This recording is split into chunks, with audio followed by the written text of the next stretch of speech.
So I run product at Wayfair, responsible for iOS apps. So when I'm not busy with Wayfair, I actually run quite a few hackathons.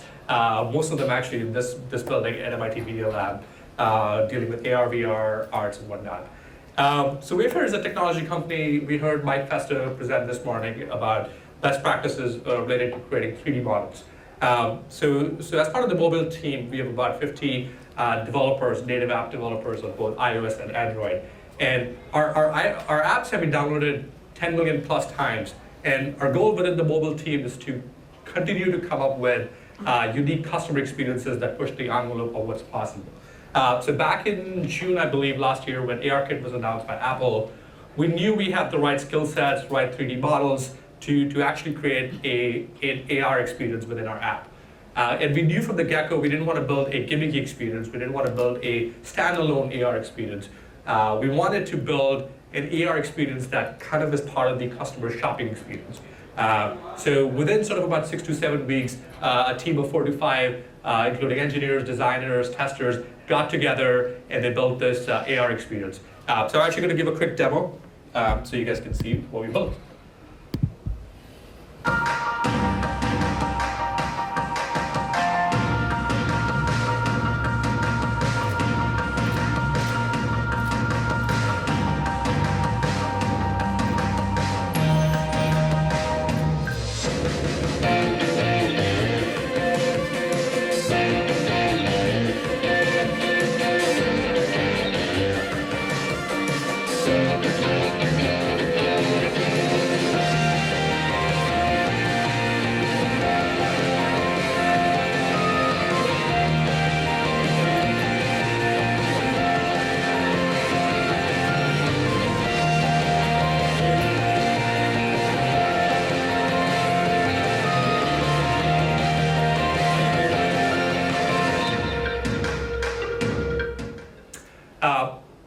Hopefully that was cool for everyone. Our customers love it. So we went live with this experience in September, the day iOS 11 went live. Got a lot of press coverage and was really excited to see that the industry appreciated what we built. But we were also pleasantly excited that customers use this technology. We knew they would.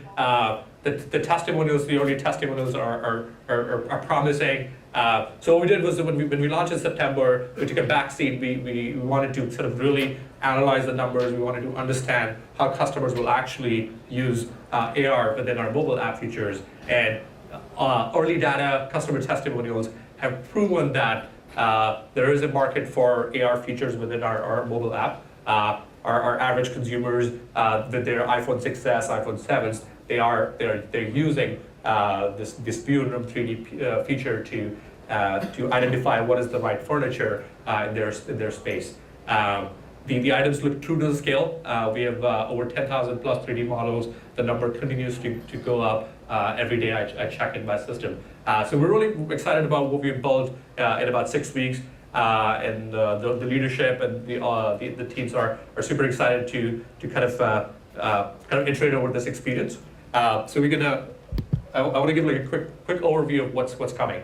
This experience is not live yet. Everything that you saw in the video, where you can go into the app, find the items that have 3D models, you can actually do that right now in an iOS 11 enabled device. So we're adding some personality to the AR experience. We're taking some inspiration from apps like Snapchat, Instagram, where just by long press, you can actually record a video. And so the current experience is where you can take a picture once you placed a virtual item, and in this case, that lamp up there. And from a lot of our user testing, we know that customers really want to showcase their room with their spouses or with their family members. So we're adding this feature to essentially record up to a minute-long video where they can narrate about how this item would look like. So in the screen on the right, they can then share that video with their family members, and they would then know how this item would look like. Who would use this feature like this? Sweet, cool. One of the things in our AR experience, and let me even take a step back in our process. One of the things we did really well. We did multiple user testing. I think within sort of the second week, we realized that this is the first time an average consumer will be exposed to an AR feature. And we can all be technologists and we can kind of throw something to our consumers, but we realized that the best way to come up with a good experience for them is to talk to them, is to give them the experience that we've built. So we did multiple user testing during that 6-week process. We still continue to, whenever we get an opportunity, to invite our customers in our office, and we let them play with the experience, and we kind of see what they're struggling with and see their reactions when they get it right. So what was interesting was that the first couple users testing, we almost had to be humbled by, because they weren't getting that AR concept. Also because our experience was still very early, it had some bugs, but customers were still not quite getting how the experience works. ARKit was still also buggy in some of our earlier version, but as we get closer to our release date, some of those user testing, they got it. The reactions coming out from our users' mouth was like, wow, this is incredible, like I would use it, and that's it. So we kept our AR experience fairly simple. We've seen some of the companies try to make it very complex, try to make it very technology heavy, too many instructions. And the version that we went live with, fairly simple. We're actually taking another pass at it by making it like very simple. And what ends up happening is that a lot of our 3D models are furniture items. So think of couches, think of large tables, think of something that you might put it on your patio. These are large, bulkier items, and you're sitting there with your phone, and you're like, this is typically the gesture where they place something, and a couch appears. Sometimes it's right in their face, and we realize that it creates this some sort of friction where they don't quite realize what just happened. Some users realize that they need to walk back a little bit to be able to see the entire product. So we want to make it even more delightful.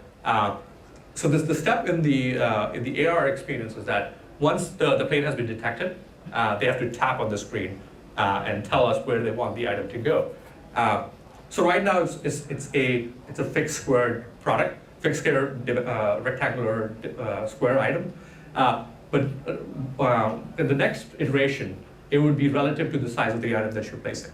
So if you're placing a large couch, that rectangular dimension would actually be relative to the size of the couch. So you know exactly that you need to take a few steps back to actually be able to place that couch correctly in your space. So we're super excited. These two are just some small examples of the team that's working on it right now. We have a big roadmap, and I think within our team, or multiple teams, are starting to think about how do we take some of the learnings from this AR experience and apply it with some of our other e-commerce customer-facing initiatives. So you would start to see Wayfair start to do more and more things around AR. So we're looking to partner with industry folks, as well as looking for people who want to come work with us and really push the boundaries of what's possible. I'm happy to give an in-person demo outside. I don't want to take too much time. So come find me afterwards. I'd love to give an in-person demo and talk to you more about what else we're working on. Thanks.